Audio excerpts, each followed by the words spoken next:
Let's get your Spectrum cable box and modem set up. First, locate the coaxial cable wall outlet. This is where Spectrum's signal enters your home. Connect one end of a coaxial cable to the wall outlet and the other end to the cable in port on your modem.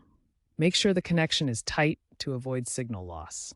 Next, for the cable box, use another coaxial cable to connect the cable out port on the modem to the input port on the cable box. Remember, Spectrum primarily uses RG6 coaxial cables for signal transmission, designed to minimize interference. Secure the wires with cable clips to prevent damage.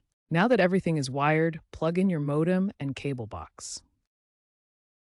Use the Spectrum app or website to scan the QR code located on the equipment for activation. This registers your devices to your account.